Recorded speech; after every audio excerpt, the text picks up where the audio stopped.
Right, good afternoon, everybody. Welcome to our webinar, the seventh in our series so far. Today we'll be talking about influencing decision makers and going from theory to practice. An important and timely topics, and we've got some great and deeply experienced and respected speakers for you today. Before we start, I would like to acknowledge the traditional owners of the land where I'm coming from today.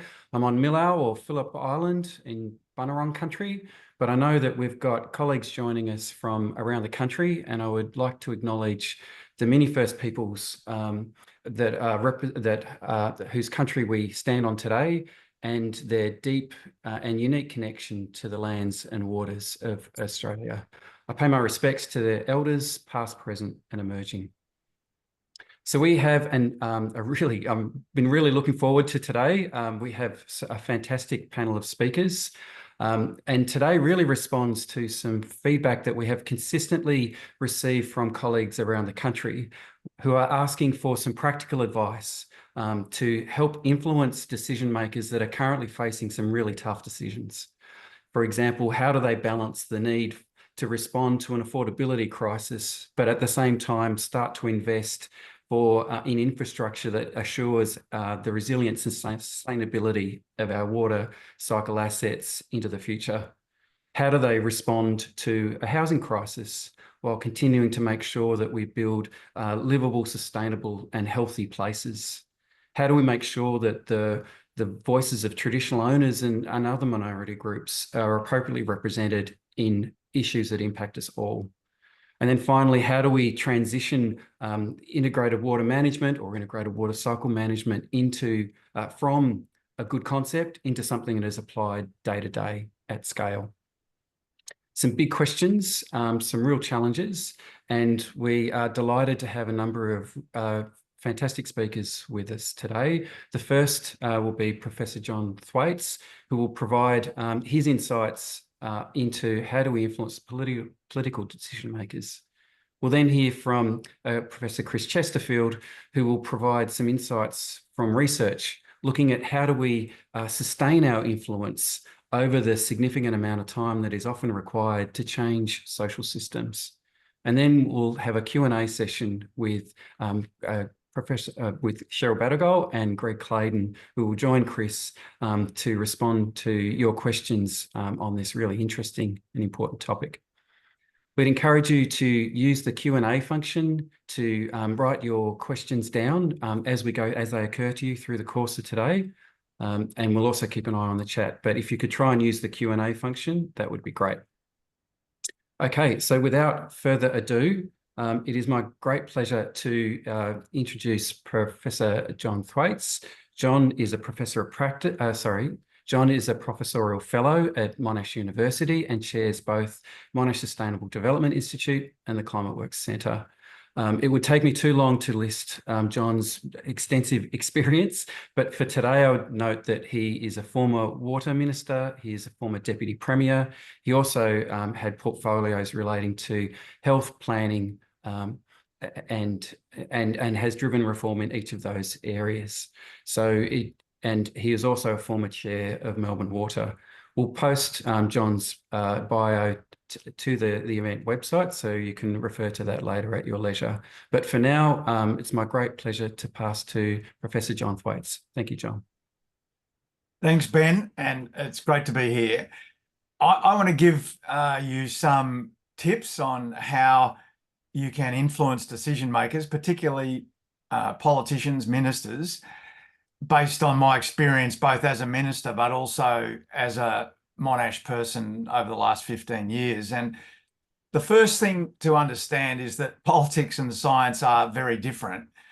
First, the timescales are quite different. Politics is driven by deadlines and the timescales are much shorter than they are for science. The focus is different. Politicians have to focus on multiple issues at one time, just as Ben said, focusing on housing affordability, cost of living at the same time as the environment. Whereas in science, we're more able to focus on one key issue. Of course, the research method is completely different. Politicians don't read many research papers. They don't follow the scientific research process when they make decisions. And politics is driven by values, emotion, and interests, whereas science is much more a search for the objective truth. In science, we have to come up with the right answer based on all the evidence, whereas in politics, it's more usually about the best fit, the art of the possible. And of course, compromise is key to politics. I think it's very important to understand the nature of modern government. And first and foremost, power is very much at the top with the Prime Minister or the Premier. And the Prime Minister and ministers are under extraordinary time pressure. They don't have long to consider all the input they get before they make a decision, and they're doing that decision-making in the context of permanent conflict and continuous campaigning over the whole period now of government. There's 24-hour media power, media itself campaigns, there's social media, and huge expectations of many stakeholders. The issues are very complex, and in more recent years, we're seeing the rise of populism, which is the antithesis most often of evidence-based decision-making. So understanding that nature of modern government means there are certain implications for scientists and others who are trying to influence the process. And the first is it's very hard to get your issue on the agenda. A lot of researchers complain to me and say, why aren't they taking notice of my area? And I say, well, it's because they've got 10 other or 100 other people saying the same thing. Unfortunately, that intensity of time and the amount of conflict within politics makes it pretty hard to get complex issues on the agenda, and often those complex issues are put in the too hard basket. Another implication, which is really important to understand, is that because of the speed with which decisions have to be made, and because politicians think they are in an adversarial environment, they rely on trusted advisors that are able to give them reliable advice quickly, but also advisors who the politicians feel won't turn around and bag them in the media subsequently. Politicians also rely on heuristics, mental shortcuts, and I haven't got time to go into that today, but it's worth thinking about that and how politicians rely on these shortcuts, like stereotyping. They tend to stereotype where the advice comes from. Does it come from an academic? Oh, well, it probably won't be practical. So understanding those heuristics of politicians is important. And the final, and I think for many of you, the most important implication is the importance of networking. And it is through networking that you're going to get in touch with those trusted advisors who are likely to influence the politicians.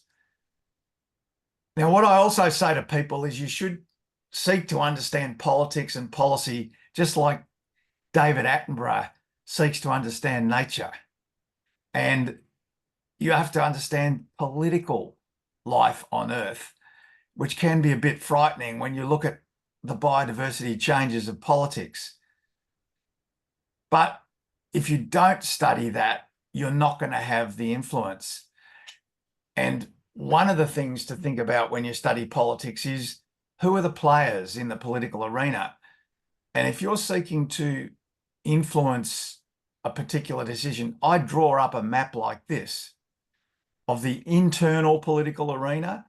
That is behind closed doors. You've got the politicians, the bureaucrats, the political advisors, and the external political arena where you are, which is the expert academics, the voters, the stakeholders, the media, the lobby groups.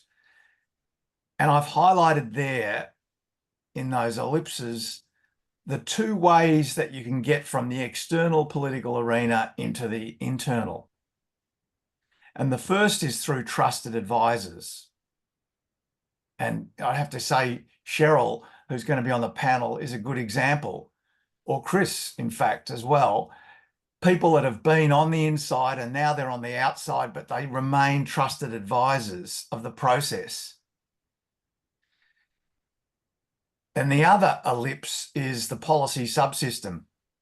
And that is a network of people, some of whom are inside and some of whom are outside, and who join together to discuss policy.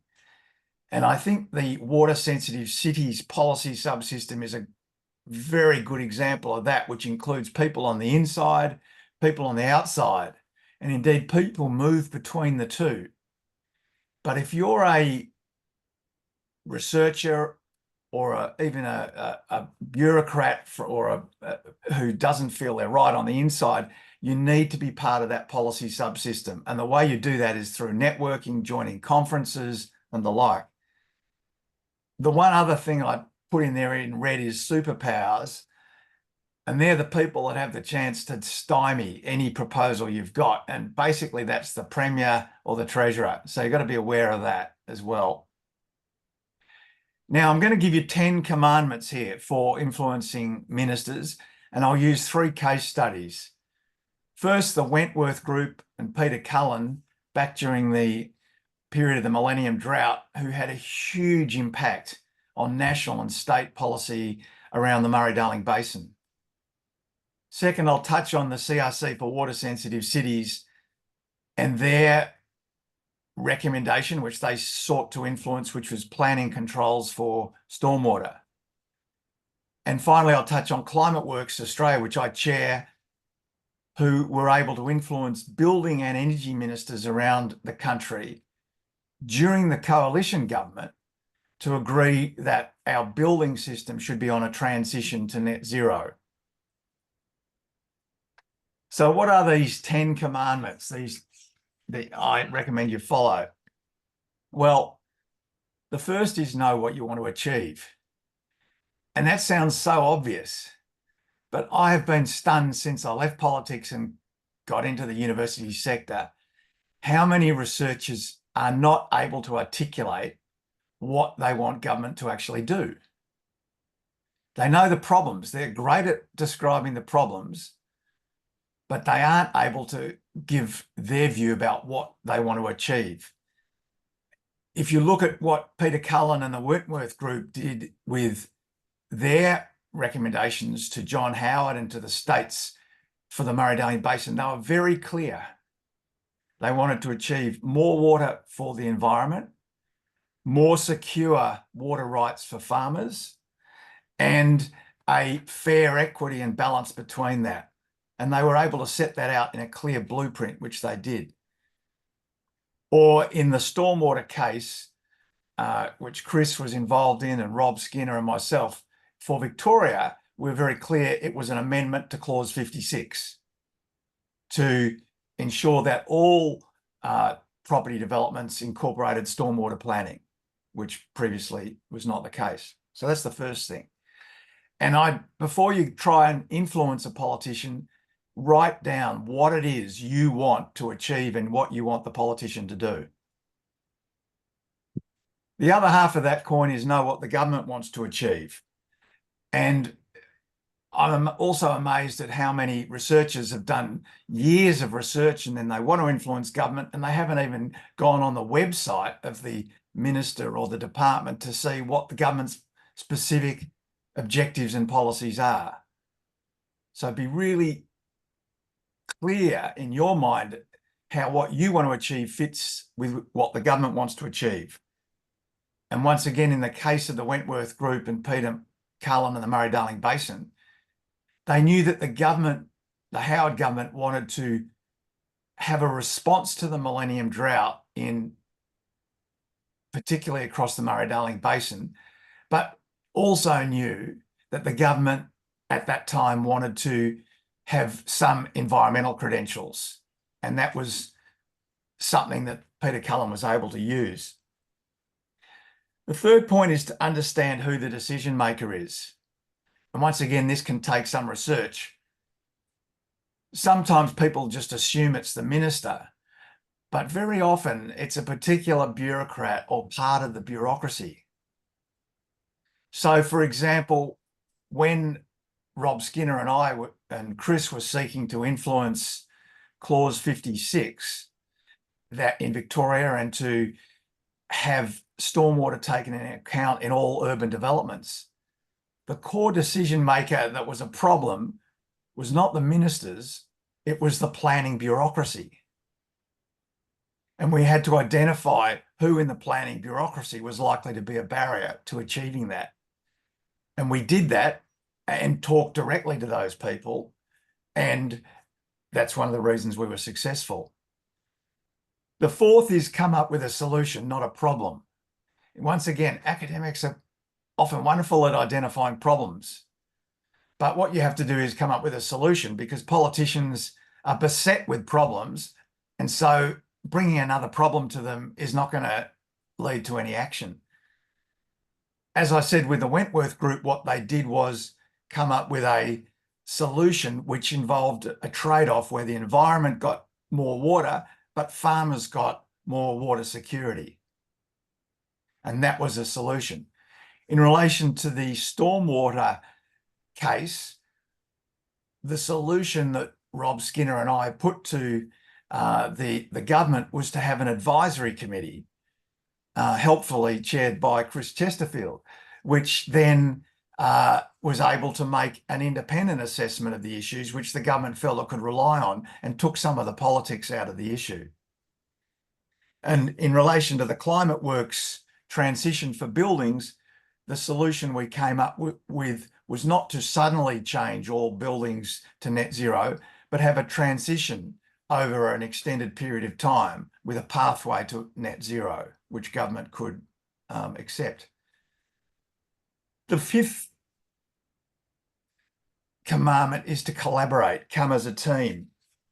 Don't just go on your own. Go with others that are key players.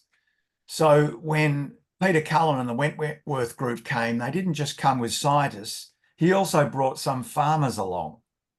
Now, not all farmers accepted what he was proposing, but he would bring farmers to the table with politicians who would say, yes, this is a solution that we can agree to. So think who you're going to bring to your meeting.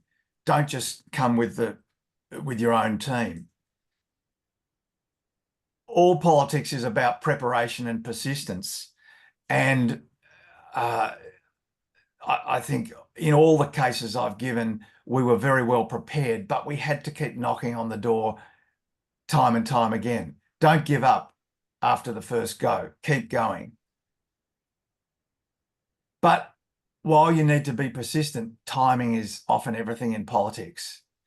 And that's why you have to look at the political environment and assess, is now a time where there's a window of opportunity to have your influence and to argue your case.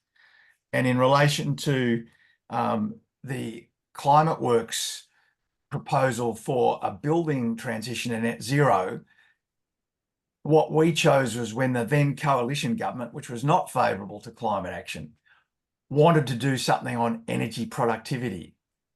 And they had an energy productivity strategy. And we were able to show that a transition of the building sector to net zero could contribute to their strategy for an energy productivity strategy.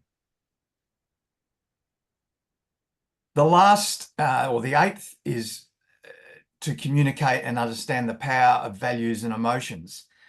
And that goes back to the point I raised earlier, that politics is not just about objective truth, it's also about values and emotions. And what Peter Cullen was able to do, and others in favour of the Murray-Darling Basin reforms, was to show pictures of dying forests and to bring a level of emotion around the Murray into the debate, as opposed to just fairly dry scientific arguments.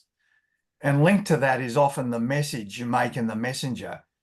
think about that not in terms of just facts, but in terms of values and emotions as well.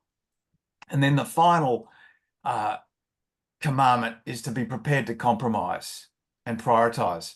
It's very rare in politics to get everything you want.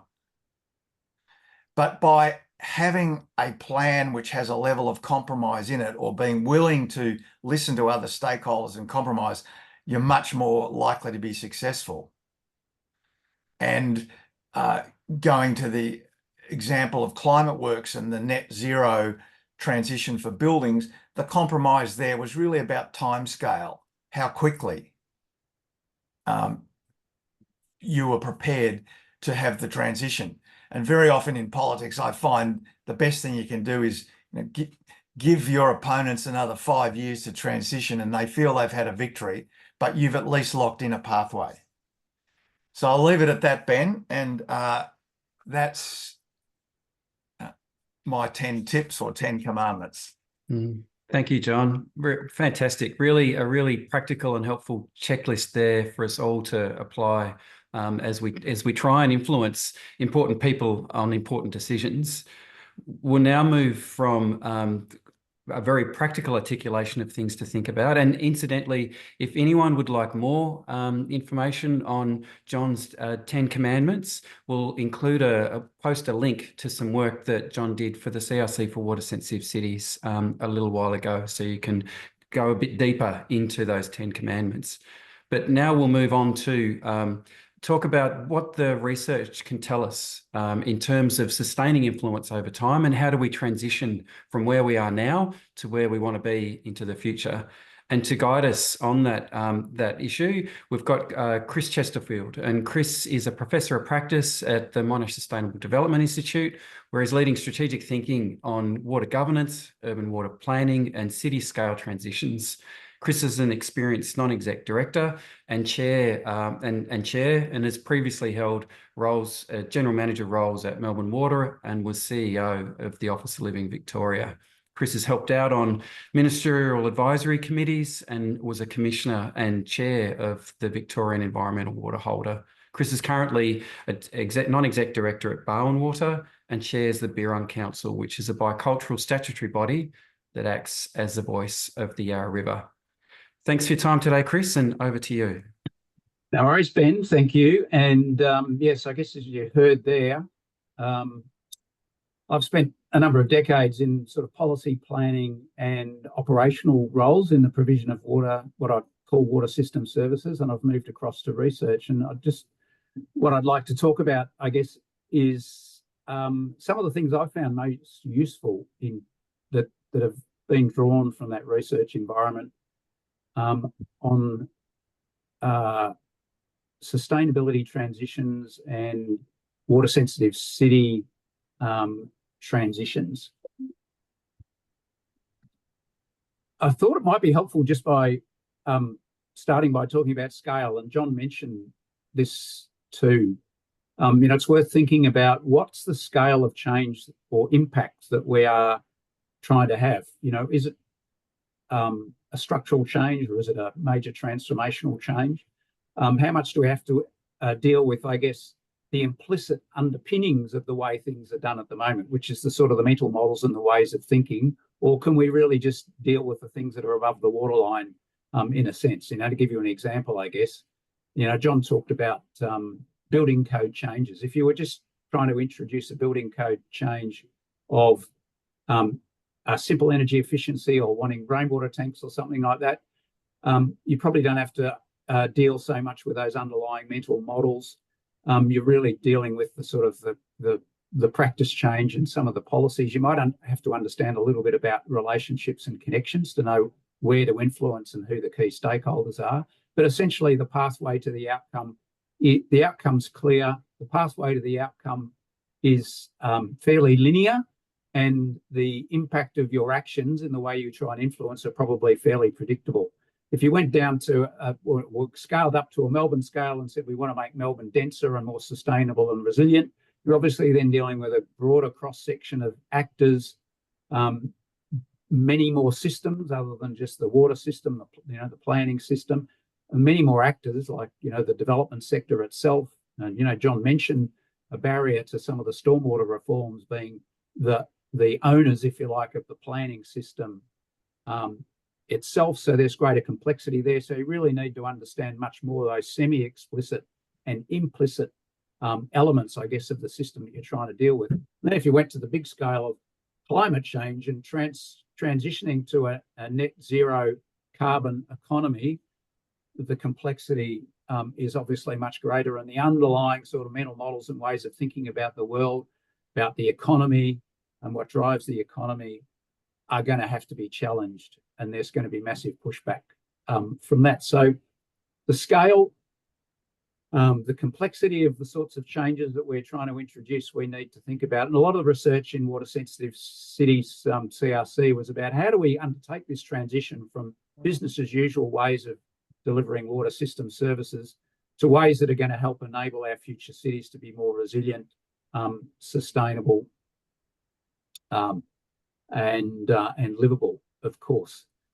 And that future is harder to define clearly. It's sort of easy to define the problems, as John was saying. It's actually harder to define what's the outcome and what are the benefits of the outcome. What are the solutions that form part of the pathway to getting there?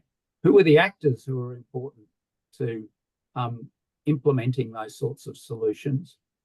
And it's much harder to predict what are going to be the impacts of any of the actions that we are going to undertake in that sort of complex transition.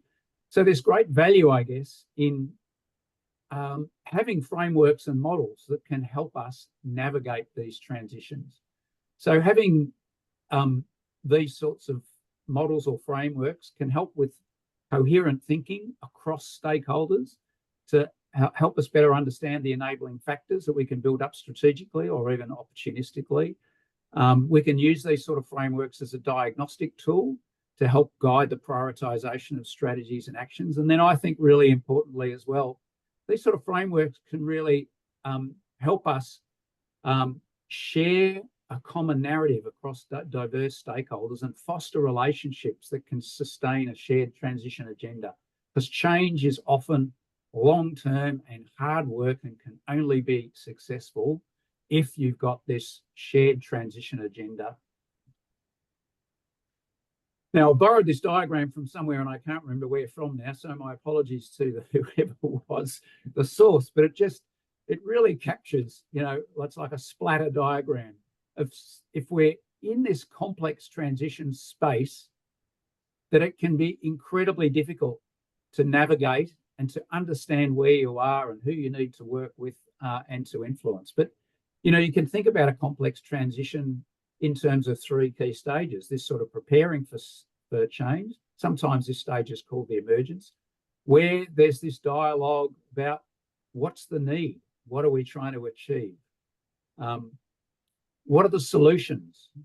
How do you build up a range of actors who are agreeing on what the need is and the solutions are? There becomes an opportunity to then influence, and you move into this navigating change space. But I guess the key thing about this diagram is if you're trying to introduce a new way of doing things, new practice, new policy, there's usually an embedded way of doing things that will work in opposition to you, that will create a barrier. You will get a contest. And that's what happens in that navigating change space. The chaos often of trying to navigate that space, to convince, to put forward the evidence, to demonstrate the solutions work, to assemble the influential actors and move them to your side of the argument, to move from being contesting actors to being advocating actors, and then ultimately moving into institutionalizing and embedding change, and really needing then to systematize that change, either in technical capacity or in policy, planning, legislation, and so on. So this is a really difficult space often to navigate. And the CRC spent a lot of time looking at Australian context in water. What can we learn from the sort of transitions that have been undertaken in Australia? How can we understand the phases of those transitions and learn from the international research in sustainability transitions? And how can we start to use these frameworks? So if we're trying to move from a current state, let's say we're in a waterway city and we want to move to a water sensitive city, or we want to start to introduce integrated water management or circular economy principles. Where are we at in that transition? And we can plot those things. We can undertake diagnosis. You know, what's the understanding of the issue? How well is it understood? How widely is it understood? Is it only understood in terms of a problem, or is it understood in terms of the solutions and the benefits of those solutions? As John said, as scientists and researchers, we're very good at defining problem, but quite often not in putting forward the solutions. So we can sort of plot these transition pathways and where we're at on these sorts of transitions. And then another key part of CRC research that I found particularly helpful is, what are the enablers? How do we accelerate through these transition phases? And the importance of champions, often individual champions, like a Peter Cullen, for example. But Peter Cullen was very then good at creating networks of champions, influential voices, powerful actors that start to assemble. Organisations can become powerful actors themselves. How do you do this? Well, often you need platforms for connecting to do these. So you can establish a group like a Wentworth group, but you can use existing platforms like an AWA. A CRC was a platform for connecting, a River Basin Management Society, a Stormwater Victoria. There are these sort of platforms for connecting. We need to invest in knowledge. We need to share knowledge. Platforms for connecting are important ways to share that knowledge. Moving from defining the problem into understanding the solutions. Using that knowledge then to invest in projects, pilots, demonstrations, learning from pilots and demonstrations, and again, sharing that knowledge, then starting to build that knowledge into technical guidance, and then ultimately into policy, standards, regulation, and so on to embed the change. These sorts of frameworks can be built into diagnostic tools, and this is a transition dynamics framework that's widely being used now by the CRC across Australia in developing transition strategies for cities like Perth. Perth was a great pilot city for these sorts of things. So starting to use these, I'm not going to go into detail about this, but starting to apply the sorts of things that I just talked about into diagnostic tools. They can be used in the form of, traffic light reports. And again, this approach has been widely used to find the practice change. Then where are you in the transition pathway? And what's the status of the enabling conditions? So develop a shared perspective on what are the priorities that we should be focusing on. A common mistake that we've observed, or not mistake, but common circumstance that we've observed across Australia is that those who have tried to influence change have focused on trying to change policy. So they've focused on the right-hand side, if you like, of this diagram without and expecting the system to shift in response to a top-down policy-driven approach, which can work in some circumstances if you've got all the power and the influences lined up behind that. But if you haven't, you've really got to invest at that other end of the scale on building up a cross-section of actors who agree on the need, who understand the solutions, who advocate for the solutions, to start to connect up and build this sort of influence and to practice and demonstrate that those solutions provide benefit, that they're practical, they're affordable, and so on. So just trying to bring all of that together, I guess, in that splatter diagram, as I was saying, sometimes actors and champions try and focus on the right-hand side of this. And what can happen then is you still get forced back into the chaos of the navigating change space. And the danger of not building up the support in the preparing for change space is that your idea, the influence you're trying to have, the change you're trying to implement can be swept from the agenda. If you're advocating for the policy and then that policy gets knocked out in this sort of navigating space in a political sense or by more powerful actors, and then you can lose that opportunity to provide that influence for a generation, potentially. So it's really worth having this whole picture in your head, I guess, if you're really trying to drive a substantial change. But do not underinvest in the preparing for change space. As John said, this is something that people like Peter Cullen were very good at, building the influence, bringing the science into the understanding of the need, of the solutions, aligning the solutions with the political narrative and need of the day, to then start to create actors in the political space who are advocates for rather than contesting, and so on. And if you invest in that preparing for change, it creates that ability to take advantage of the opportunities when they arise. And no doubt that's going to be a question. The crisis, it creates that opportunity.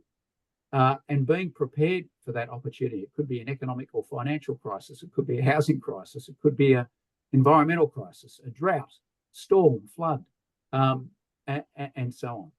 So they're the things, I guess, the ways of thinking that I've found useful in this space of trying to influence change. And what's surprised me over the years is how little sometimes we use these sorts of frameworks and tools and stumble blindly into the space of trying to influence. And I would just suggest that there is a lot to be learned in the research space about change processes and how to influence change processes. And some of that research has been turned into these sort of practical guidance tools. And you can, you can access a lot of these sort of tools on the Water Sensitive Cities website. There's a huge amount of good info in there, and Water Sensitive Cities Australia will certainly, assist you in accessing that knowledge. Thank you. That's all from me. Thank you, Chris. That was great. A lot of experience reflected in some really helpful frameworks. So I was reminded of, I think it was Eleanor Roosevelt that said that those who forget about the past are destined to repeat it. So these sorts of frameworks can really help us learn from the past and position ourselves well for influencing the future. We'll now bring both the theory and the practice together in a panel discussion. Also, to encourage people to share your questions in the Q&A tab or in the chat. I guess we don't mind how we get your questions as long as we get them. So please feel free to get your questions into the system. It's now my great pleasure to invite Cheryl Battergold and Greg Clayton to join Chris and John, who's still with us. Cheryl is a deeply experienced and respected figure in the water and waste industry. She has had long involvement in the not-for-profit and community organisations as well as the private sector. Just as a couple of examples, Cheryl was chair of the EPA Victoria. She was chair of Melbourne Water. She also chaired the CRC for Water Sensitive Cities and Eco Recycle Australia Victoria, and was deputy chair of its successor, Sustainability Victoria. Cheryl's recently joined the Alluvium Group as its chair and chairs Monash Sustainable Development Institute's Advisory Council and Monash University's ESG and Estates Committee. For her significant contribution over a sustained period, Cheryl was awarded a Public Service Medal in 2018 and has an Honorary Doctorate of Laws from Monash University. Our second panel member is Greg Clayton, who has also been awarded a Public Service Medal for his significant contribution to natural resource management and water reform. Greg has held senior executive positions in both Queensland and Western Australia in water and natural resource management agencies, and has been really active in intergovernmental, industry and community initiatives and networks. Among Greg's current activities, he's the chair of eWater Limited. I can't do justice to the deep experience of these two people, so I'd refer you to our website where we'll post their bios.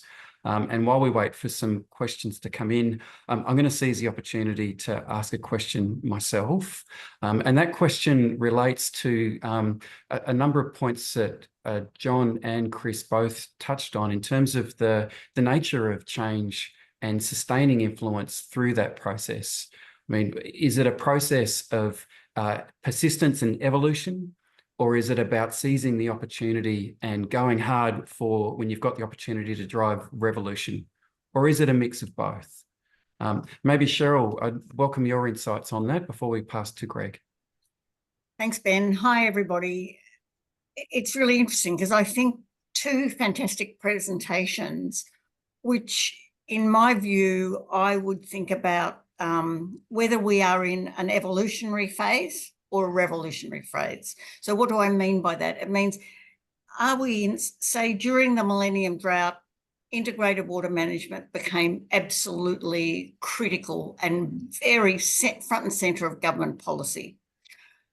Today, front and centre of government policy is housing affordability, and integrated water management is not necessarily front of public policy. So I think about, you know, John's presentation around the 10 Commandments as when we are right in the middle of revolution, and we have to go for it.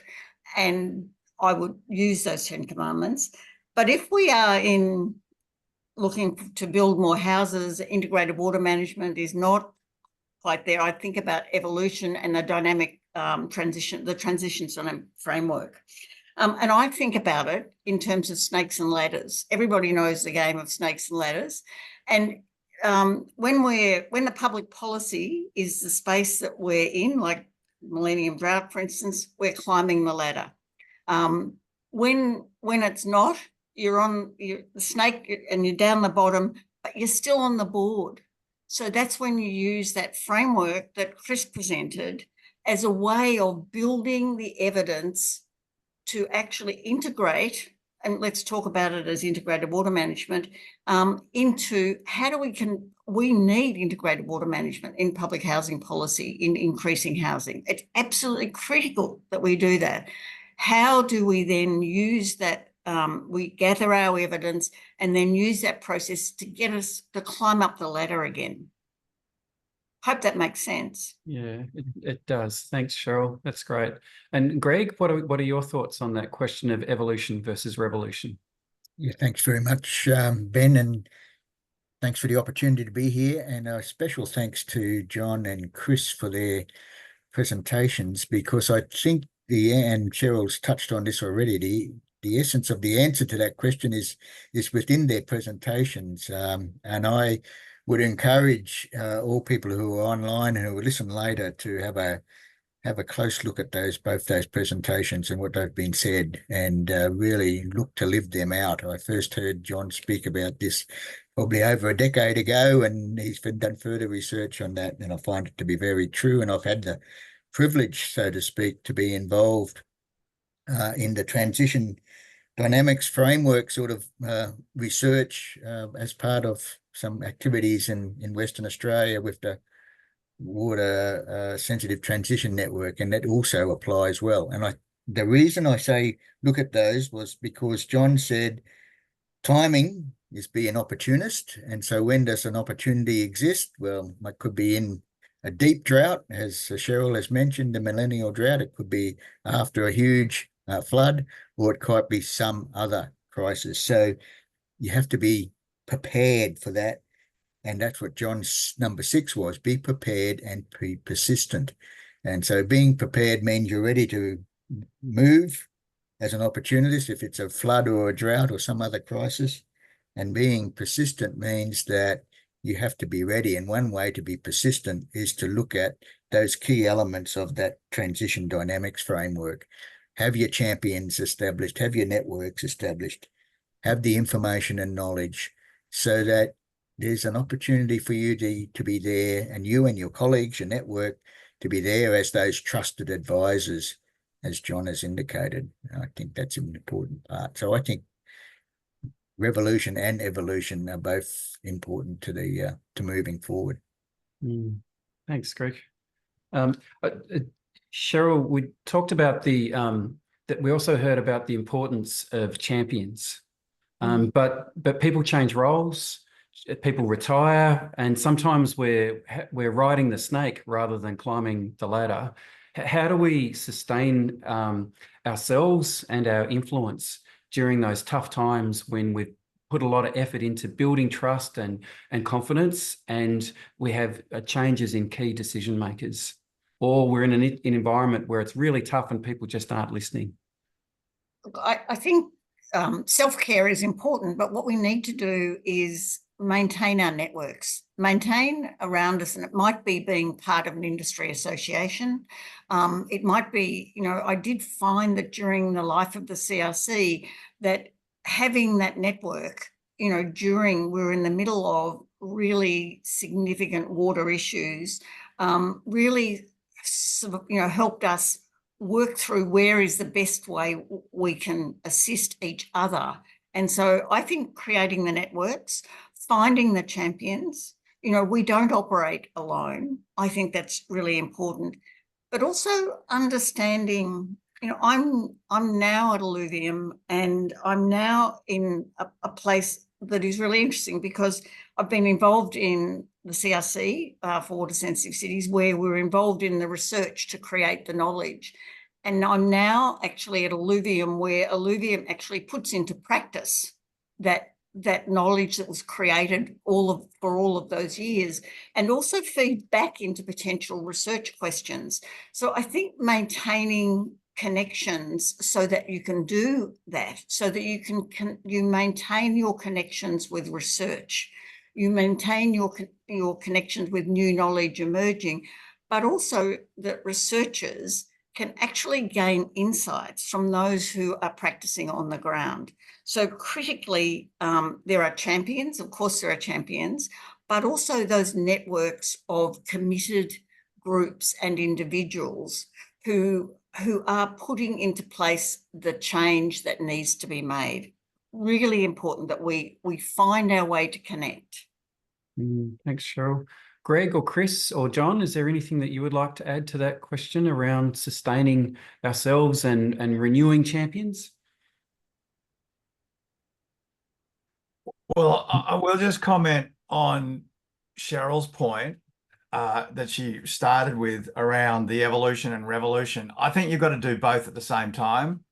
And I don't entirely agree that that Chris's approach is different from my approach. I think they're complementary. I think you've got to be doing the champion identification and all the stuff Chris was talking about all the time, and also thinking how you're going to influence government all the time.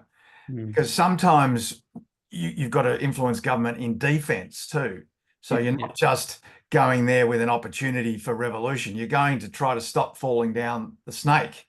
Yeah. And a very good example of that is just, I saw today, Peter Dutton's announced that as part of his housing policy that he's going to stop building regulation, energy efficiency building regulation improvements, because the Housing Industry Association has lobbied him. Well, the HIA have used my 10 commandments. They've seized the opportunity of that time. The other groups, those in favour of the environment, need to be defending at this time as well. So I guess I'm saying do both at the same time. Thanks, John. Chris, I was going to add a comment about the connections and the networks that Cheryl raised. And interestingly, from my perspective, as John said, part of it when you're looking for solutions is to collaborate and come as a team. So you have to have the network there. But also importantly, some of this can be brutal along the way. And as Cheryl has said, self-care is an important part of living in this process. And it's those supportive networks that can also be very important to help you and individuals through this sort of process. So networks and connection are vital on many levels to make this work. Thanks, Greg. Chris? I'm happy to move on to the next question, Ben. Okay, all right. Well, maybe we'll I'll invite my colleague Chris Manning to let us know if there are any in the Q&A. There looks like a very relevant one from Chris Williams. Chris? Yeah, absolutely. I think the first question that Rachel posed has largely been answered, but the one from Chris Williams, he speaks to, given the enormous pressure to increase the rate of housing supply to address supply-demand balance impacts on housing affordability, the ability to embed good planning and IWM in the rollout of new housing could be constrained. If so, what is the most impactful elements of systemic change that you would seek to focus on to establish or enable IWM? Not sure who the best person for that question would be. Maybe Chris Chesterfield? I do think that is a lot of people are pondering that one at the moment, and as John said, the urgency for politicians to come up with solutions can potentially result in some perverse outcomes, and push us backwards in terms of things like IWM. I think one of the important things is for the water sector to recognise that a lot of the outcomes that we're trying to achieve need to be advocated for by those who work in the sphere of urban planning. So we need planners to be championing water-sensitive cities, integrated water management, and so on. These things need to be seen as key components of a denser and more populous city.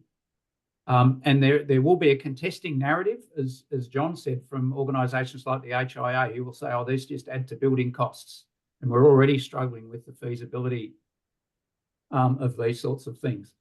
So I think in that environment, it's going to be really important to understand what are the contesting arguments and narratives that are potentially going to push IWM off the agenda and down the sort of slippery snake.